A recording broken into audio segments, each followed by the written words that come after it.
Di awal film, kita diperlihatkan kembali si Fang. Doi udah jadi jelema benghar kaya raya, lalu Fang juga ternyata udah putus sama si Chloe. Bener kan bacanya? Bukan Chloe kan? Nah, pokoknya dia jadi orang kaya lah, punya bar sendiri, bisnis, penyanyi, main film juga. Tapi tetap masih jadi gigolo dengan tarif yang tinggi. Dia juga ada sedikit niatan buat berhenti jadi gigolo gitu. Singkat cerita, si Fang menemui seorang wanita bernama Monica. Si Monica ini adalah gadis yang lugu dan dia lagi megat angkot. Mana ada angkot di Hong Kong gelo? Maksudnya lagi megat taksi. Si Fang pun nawarin tumpangan sama si Monica ini. Karena emang posisi udah malam juga, Monica pun mau. Setelah si Monica sampai di tempat tujuan, mereka pun berkenalan dan si Monica meninggalkan Fang. Saat masuk ke apartemennya, pacarnya pun langsung nyuruh si Monica masak. Dan pacarnya ini adalah pengangguran berat cuy. Dia juga suka poya-poya gitu, ngabisin duit si Monica cuman buat berjudi. Pacarnya ini pun langsung gegaradah tas dan ngambil uangnya si Monica. Lalu ia pun pergi entah kemana. Saat si Monica rebahan, ia pun menemukan sebuah kancut di kasurnya. Mantog aiges genah manjir. Koplok brak teh.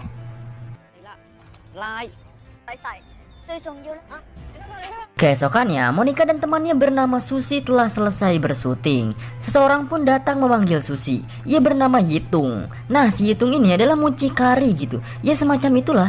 Jadi dia lagi ngajak si Susi buat ikut bekerja sama dia sebagai jab-jab lailai. Nah, si Susi juga ngajak si Monica buat ikut. Mau gak mau, Monica pun ikut. Singkat cerita, Monica pun ikut, tapi saat ia dipesan buat dipakai sama orang-orang di situ, ia gak mau dan menolaknya.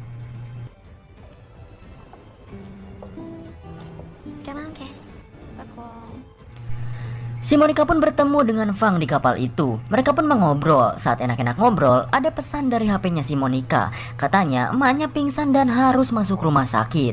Lalu si Fang pun nganterin si Monica ini ke daratan. Karena si Fang ini baik banget, Monica pun ngajak makan malam sama Fang dan meminta nomor HP-nya.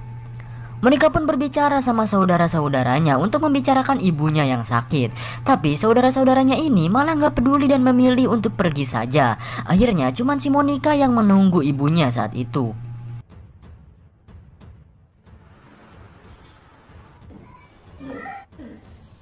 Singkat cerita, Monica balik ke apartemennya. Ia mendengar suara desahan seorang wanita yang ternyata itu adalah pacarnya yang sedang bergenjotan bersama wanita lain. Ia pun kaget dan salah tingkah. Ia pun hanya kaget dan ketakutan. Ia pun memberanikan diri untuk mengusir pacarnya itu.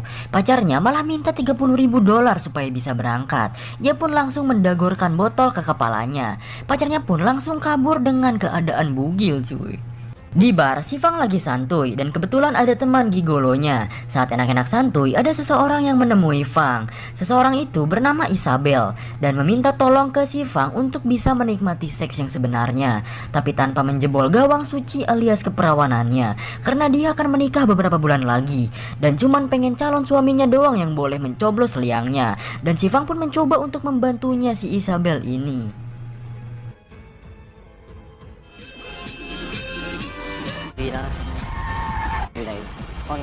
Fang pun mulai ngajak jalan si Isabel ini jajan bareng dan pergi ke salah satu bar. Tapi saat mereka memasuki bar itu, orang-orang di situ pun narileukeun alias pada ngeliatin ke si arah Fang dan si Isabel. Si Isabel tampaknya sangat ketakutan dan meminta untuk pergi dari tempat itu. Lalu salah satu orang di situ pun menagih hutang ke si Fang. Fang pun menolak dan ia langsung memukul kepala orang itu dengan botol dan mereka pun lari dari bar itu. Mereka pun berlari dari kejaran orang-orang tersebut dengan hujan yang deras pula. Akhirnya Fang dan Isabel pun bersembunyi di mobil losbak. Mobil ini benar-benar sama dengan mobil tukang tahu bulat di tempat saya cuy. Hujan-hujan ngopi udun ngadahar tahu bulat. Ngadar odading mang oleh sih anjay sedap. Odading mang oleh. Saat para orang-orang Sableng itu pergi, si Fang pun langsung mencium dan mengkodok-kodok Danau Toba si Isabel. Isabel benar-benar menikmatinya dan you know lah, saat melakukan adegan panas dengan adrenalin yang panas juga, serasa di alam naonnya, leweng awi sugan. Setelah selesai mereka pun berdua pun keluar, tapi ternyata orang-orang Sableng itu mengapungnya dan tertawa. Ternyata semua itu adalah kelakuan si Fang. Ia dengan sengaja melakukan seperti itu layaknya acting agar si Isabel ini benar-benar terangsang. Gelo anjir nyawa gigolo mahal mah, kudu lulumpatan sieun dibacok heula anjir. Singkat cerita, saat Fang lagi nyantui di barnya, ternyata si Susi udah pacaran sama temannya si Fang. Dan ia pun kedatangan tamu. Tamu tersebut ternyata adalah Monica. Si Monica ini bercerita bahwa ia pengen jadi jablay dan ia pengen semua cowok memperebutkannya. Saat itu juga ia meminta Fang ngajarin gimana caranya berhubungan dengan baik ya, istilahnya guguru lah ya. Keesokannya, si Fang mulai ngelatih si Monica.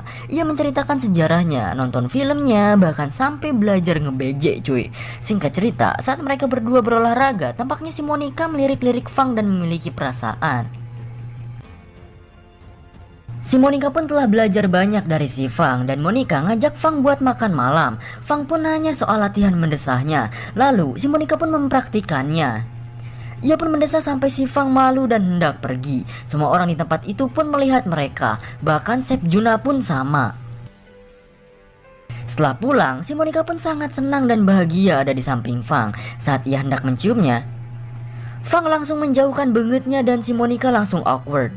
Monica pun langsung turun dengan alasan ada sesuatu yang lupa dibeli. Ia pun melihat Fang pergi dengan mobilnya dengan penuh penyesalan.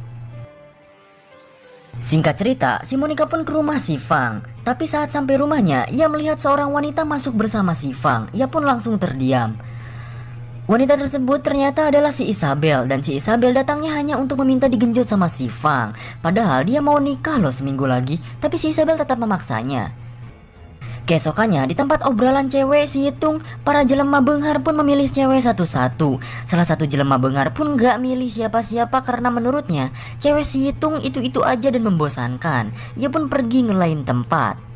Saat pergi ia pun menemukan cewek yaitu si Monica dan langsung ia pun panas karena selangkangan itu. Setelah selesai, si Monica pun benar-benar menjadi anggun dan si pria ini bercerita kepada teman-teman jelema bengharnya bahwa si Monica benar-benar mantap betul cuy. Si Monica benar-benar dipesan sana sini oleh banyak pria benghar. Bahkan ia pun sampai diajak jalan ke Eropa. Singkat cerita, si Susi dan pacarnya hendak membeli rumah. Tapi sayangnya uang mereka kurang cukup untuk membeli rumah tersebut. Lalu karena mereka berdua adalah jablay dan gigolo, mereka pun nawarin jasanya ke si Yitung untuk mempromosikan diri mereka ke salah satu jelema benghar supaya dapat duit tambahan ya kan.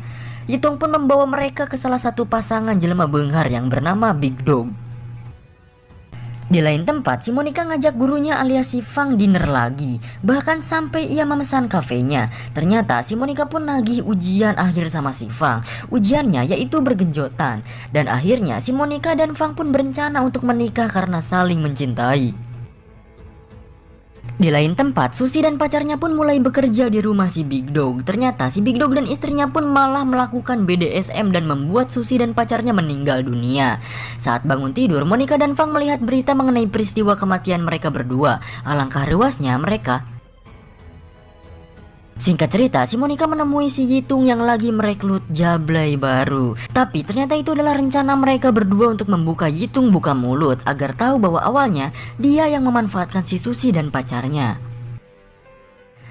Lalu Monica pun menemui Big Dog dan menggodanya agar bisa menggenjotnya. Si Big Dog pun mengajak Monica ke tempat bermainnya. Lalu si Big Dog dan istrinya pun mulai aksinya. Ya mereka bermain seperti itu layaknya seperti membunuh cuy. Tiba-tiba datanglah Fang dan dia langsung menangkap mereka berdua. Singkat cerita, Big Dog dan istrinya pun ditangkap dan misi ini pun selesai untuk menangkap mereka berdua.